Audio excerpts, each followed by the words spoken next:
DJ Williams won the Mackey Award, which is given to the best tight end in college football. Right now, he's preparing for the NFL draft, but for the first 11 years of his life, he described his life as being a living hell. So what does the NFL draft represent to him and his family? Something that they would have never imagined. Back then, as they describe it, they just worried about surviving through each day, hoping that today isn't the day that Dad kills Mom. I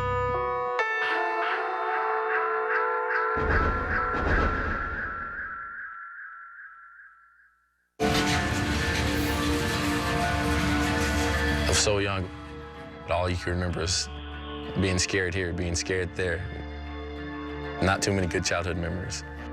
DJ Williams doesn't know where football might take him. Touchdown, Arkansas, DJ Williams. But as one of the top tight ends in the 2011 NFL Draft, he knows that wherever he goes, it'll be better than where he's been. This itself is a miracle in the making. I mean, I'm witnessing it right now. I shouldn't be here right now. At 6'2" and 251 pounds, 22-year-old DJ Williams was a force at Arkansas. Mallett rolling left into the end zone, complete to Williams, touchdown.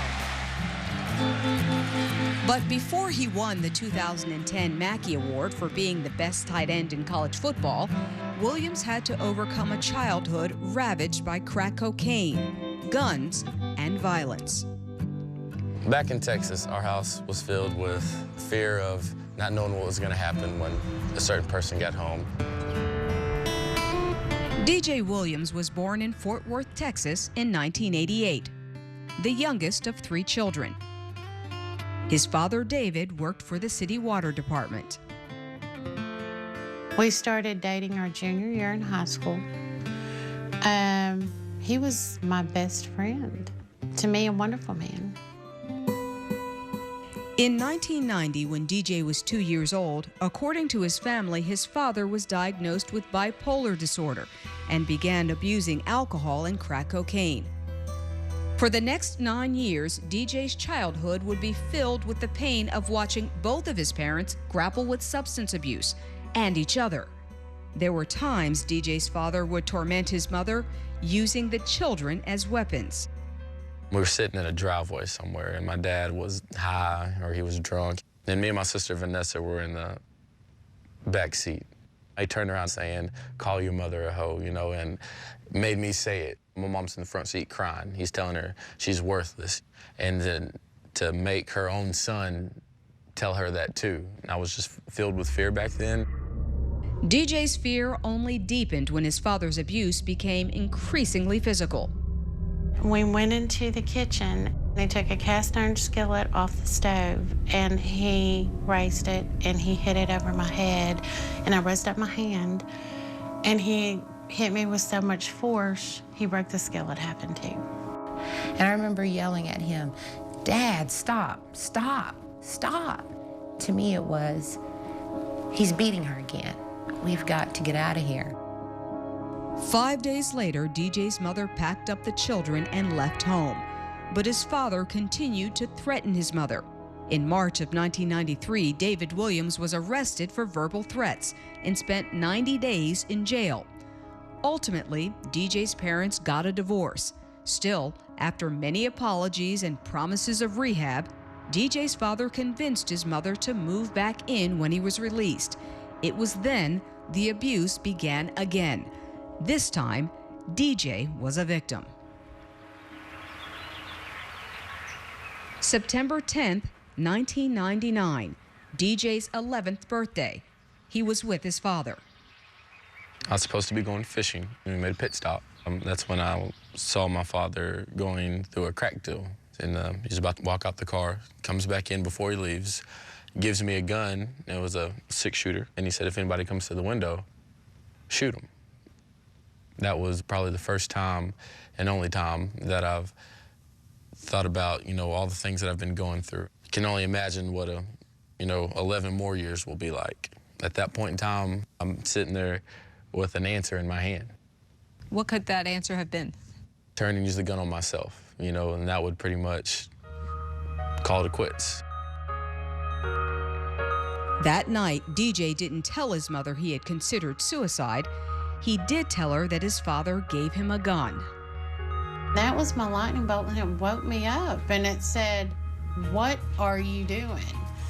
And I look at Vanessa and I look at DJ and I said, if we leave, we're leaving with the clothes on our back and we're starting over. The day after DJ's 11th birthday, his mother took the kids and moved into a Dallas shelter for battered women and children.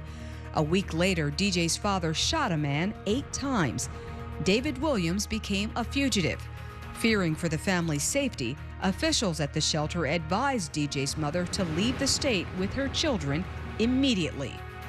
So they pulled out a map and they said, you're gonna have to pick a new location. I started to cry, and DJ, he said, Mom, don't worry, we're gonna go right here. And he puts his finger on Little Rock. I had no idea where we were going, and I don't know if it was, God right behind me guiding my hand to it, but whatever it was, I'm sure glad I pointed there. After 2 months in a Little Rock shelter, DJ's mother found work, and they moved into their own home. But even there, DJ didn't feel entirely secure. We'd be driving with my mom, kind of look and see somebody that looks like him and just be like, kind of have a flashback like he found us. David Williams was charged and convicted with attempted murder for the shooting. He was sentenced to 25 years in prison. With his father locked away, DJ finally felt safe. He started to excel in sports, especially football. By 2006, his senior year at high school in Little Rock, he was named to the AP Arkansas Super Team. That year, multiple scholarship offers came. DJ was once again faced with a decision: where to go. This time, he pointed home: Arkansas. If a young man had any right at all to grow up angry and bitter toward life, DJ Williams had a right to do that, and to have to go through the circumstances he had to go through, that made their family stronger. This is 48-year-old David Williams today at a maximum security prison in Livingston, Texas. He has served 11 years of his 25-year sentence. How do you think you were as a dad? I say I was a failure. How violent were you towards their mother? I would chunk stuff at her.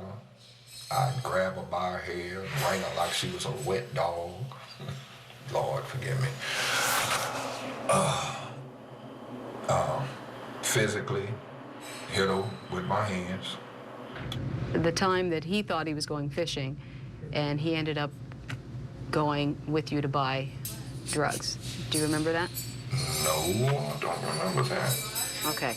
DJ tells the story, and he believes it was his 11th birthday, of thinking he was going fishing with you. Okay. And you took him somewhere else, left me in the car, and gave me a gun, and told me to, if someone tries to bother you, to use it. No, I don't remember that. The reason he remembers this so vividly is because at that time, at 11 years old, he thought about using that gun. Not against you, but on himself. No, I ain't gave you no gun. But could it have happened? Birthday. Yeah, my mind is racing. I'm seeing a vision of where we did go fishing, but damn, I don't remember. I didn't remember that. No, my son didn't lie. I didn't remember that. So it did happen? Yeah, I didn't remember that. I didn't remember that. God dang, I didn't remember that. I didn't remember that. Oh. Yeah, that happened. Do you remember putting the gun in his hand? Yeah, I remember. I was like, here. And I sat that in his lap and said, I'll be right back. Anybody mess with you, just pull the trigger on him. I actually said that to him. He says he was terrified that day. I didn't even know. And see, I didn't pick up on none of that. To me, that was a good day. What's your relationship with DJ now? My relationship with DJ now is I'll write him here and there. I'll wait for him to decide when he wants to talk to me. The one thing that I don't tell him often in a letter is that I love him. DJ has never read his father's letters. He says he hasn't spoken to his father in 11 years. David Williams is up for parole in 2013. When he gets out, there's going to be a point in time when he's going to want to connect with me again. If that happens, I don't know. DJ Williams has no idea what NFL team he will play for or where he will live. But while he may not know where he's going, he knows where he's been. How do you think what you went through as a kid helped or hurt you on the football field? Helped me, I would say. Hurt me, I can't see how it did. I can remember, being in practice and you get that hit, now I'm laying down just like, whew, this isn't for me. My mom didn't stay down. She didn't take a breather. My sisters don't stay down. They don't take a breather. No, I'm not going to stay down and take a breather.